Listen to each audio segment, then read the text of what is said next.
kita perhatikan, ada 3 ijazah sebagai perbandingan.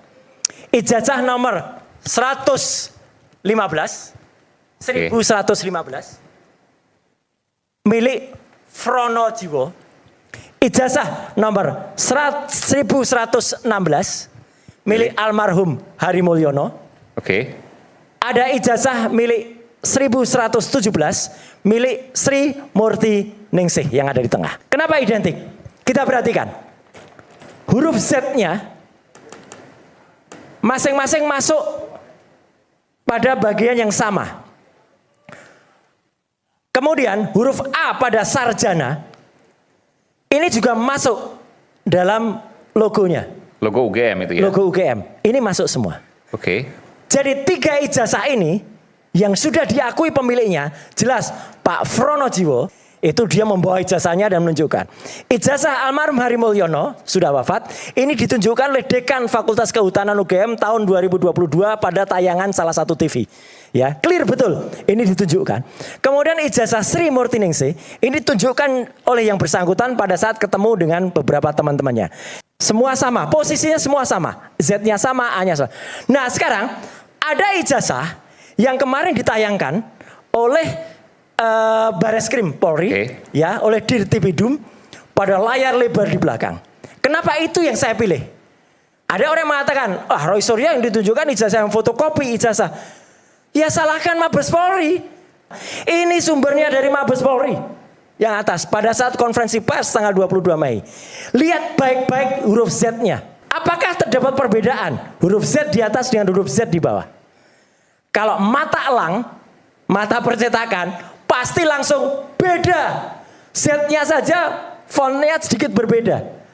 Dan masuknya ke logo itu pun berbeda, Mas Aiman. Sebentar, Z-nya agak berbeda. Di mananya berbeda? Ya, Z-nya ekornya ke atas itu pun berbeda. Itu agak lengkung, ini tegas banget. Ini tegas banget. Ini tegas banget.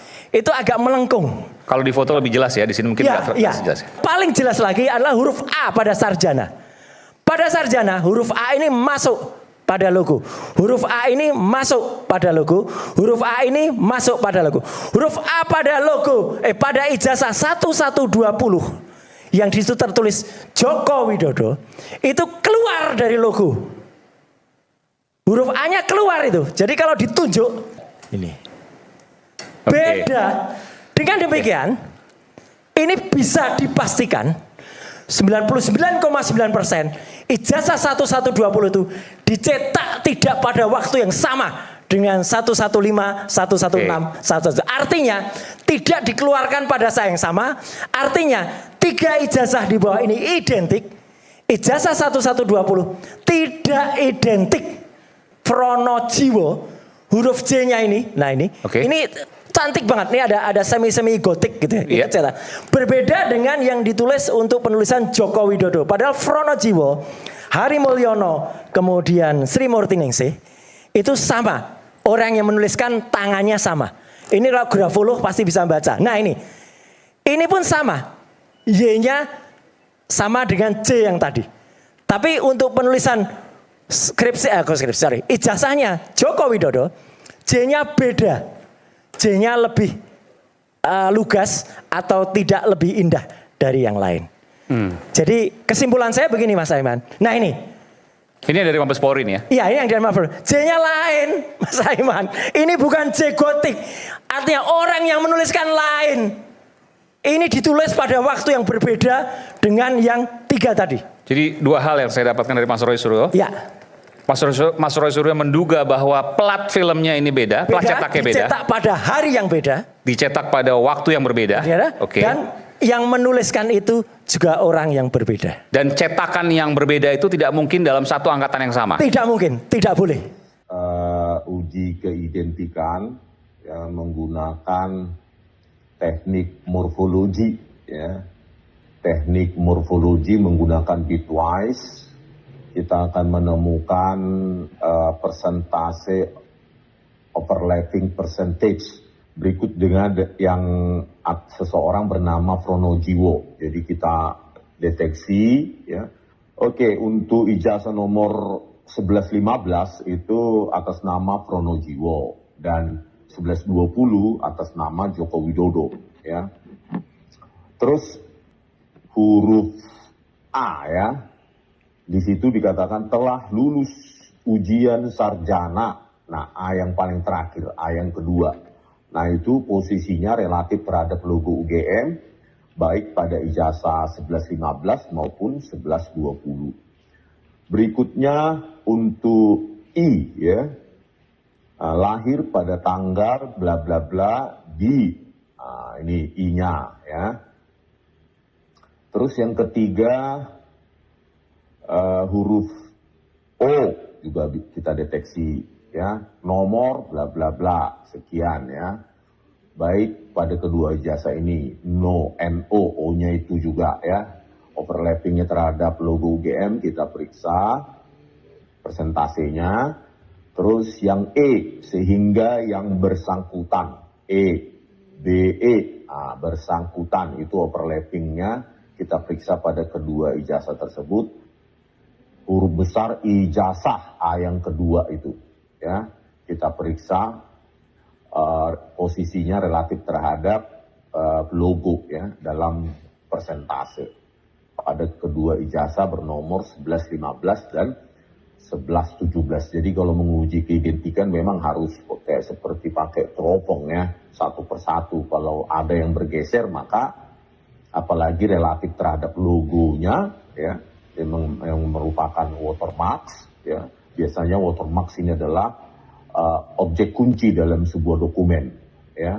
Jadi untuk ijazah 1115 atas nama Pronojiwo, ya, itu persentase huruf A, ya, pada kata sarjana itu, sarjana ini, ya, itu persentasenya itu 21,01%. Ya, huruf A tertumpang tindih, ya, pada kata sarjana itu 21,01%. Tekniknya teknik cukup sederhana, ya.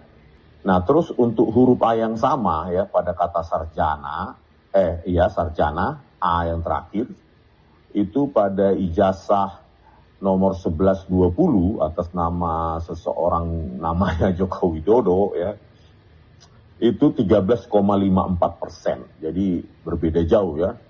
Ya, huruf O di situ ada nomor untuk induk mahasiswa bla bla bla. Nomor 1115 itu persentase huruf O overlap dengan logonya itu 11,2%.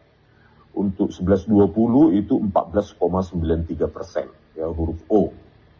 NO nomor gitu, ya. Huruf I itu ada di mengatakan lahir pada tanggal bla bla bla di. Itu persentase overlappingnya, ya, tumpang tindih. Persentase tumpang tindihnya 14,71% untuk nomor ijazah 1115, sementara untuk 1120 nomor ijazah 1120 itu 10%, jadi ada selisih 4%, ya. Terus huruf D itu pada kata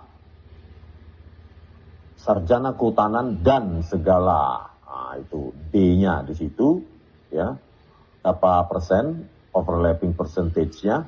Itu untuk ijazah 1115 atas nama Pronojiwo itu 5,95%, sementara pada nomor ijazah 1120 itu 13,07%. Berikutnya yang kelima adalah E, ya. E itu dari kata sehingga yang bersangkutan. Di situ pada ijazah 1115, ya, persentase overlappingnya adalah 9,45%, sementara persentase dari pada ijazah 1120 itu 18,02%, ya, hampir 2 kali lipat. A, ya, pada kata ijazah yang di atas, yang besar, ya, kapital.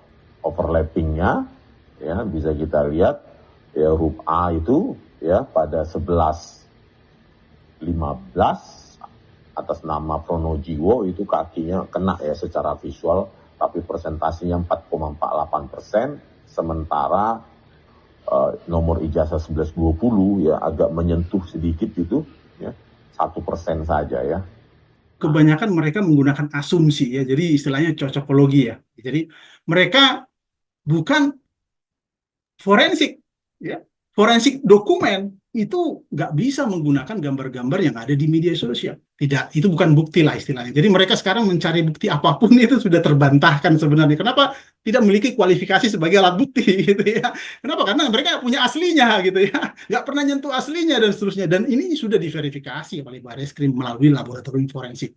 Nah, laboratorium forensik itu memeriksa bukan hanya sekedar mencocok-cocokologi gitu ya, tapi mereka memeriksa kertasnya, ya, memeriksa apa namanya watermarknya, memeriksa apa namanya tanda tangannya dan seterusnya, ya. Jadi dokumen verification lah ya yang mereka lakukan, dan itu fisik bukan digital. Yang dilakukan oleh Roy Suryo kemarin masih digital forensik, nggak ada cara mengungkap ini menggunakan digital forensik sebenarnya. Oke lah, kita bisa menggunakan petunjuk-petunjuk, tapi itu bukan bukti yang sah, bukan bukti yang valid, ya.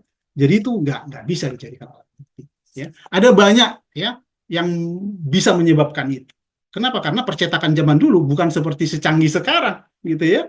Cetakan zaman dulu itu kan sebagian isi dari ijazah kita itu kan tanda apa namanya tulisan tangan juga namanya segala macam gitu ya, dan percetakan juga menggunakan apa namanya plat offset pada zaman itu, tidak menggunakan printer, tidak menggunakan apa namanya word processor yang canggih seperti sekarang gitu ya, sehingga bisa dibuat sama persis menggunakan apa istilahnya mail merge misalnya, namanya jadi persis gitu ya, segala macam ya, beda ya. Belum lagi kertasnya itu ya, kertasnya itu kan ada kertas logonya ya. Nah, kertas logonya ini beda menyetaknya, bukan saat mencetak tulisan itu gitu kan. Jadi posisinya bisa saja ya ada bergeser atau tidak. Tapi itu ada banyak kemungkinan dan otomatis itu tidak bisa jadi bukti ya. Itu hanya asumsi-asumsi saja. Kalau dia belum pernah ya melakukan katakanlah pemeriksaan forensik yang real yang bisa digunakan menjadi bukti di pengadilan dan itu diterima di pengadilan, dan itu nggak layak disebut ahli. Ya.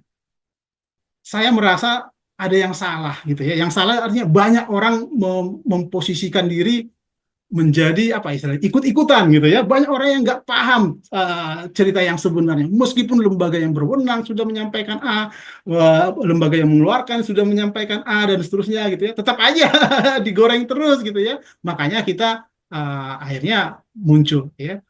Bahkan bukan hanya ijazah saja, bahkan KTP, KK dipertanyakan. Wah, ini kan udah nggak benar lagi gitu ya. Nggak perlu ditanggapi lah yang seperti itu ya. Jadi kalau bisa fokus lah ya. Jadi kalau kemarin misalnya Risma menyatakan font di ijazah atau misalnya nomor di ijazah itu dulu dipertahankan. Jangan kemana-mana ketika dia udah salah di situ. Harusnya dia mengaku minta maaf dulu. Itu peneliti yang benar.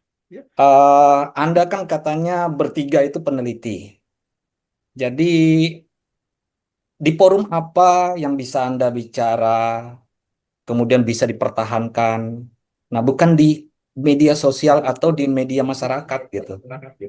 Karena itu jalurnya kan satu arah. Kalau di forum internasional atau nasional, yang di mana di situ saya sebidang, kita akan bisa lihat bahwa itu ini penelitian benar-benar penelitian atau hanya cuma ya itu saya bilang dulu, apa yang masuk sampah ya keluar ya sampah. Harusnya kajian ilmiah atau penelitian itu hasilnya adalah paper gitu ya. Paper yang jelas metodologinya gitu kan, yang jelas sumbernya dan seterusnya. Jadi dari situ saja udah terbantahkan kalau mereka tidak melakukan kajian apapun sebenarnya. Mereka hanya menggesek ya, menggunakan asumsi-asumsi saja gitu ya. Nggak ada penelitiannya yang benar di sana gitu ya. Mulai dari analisis digital, ELA, apapun lah itu, deep face, itu analisis abal-abal semua ya.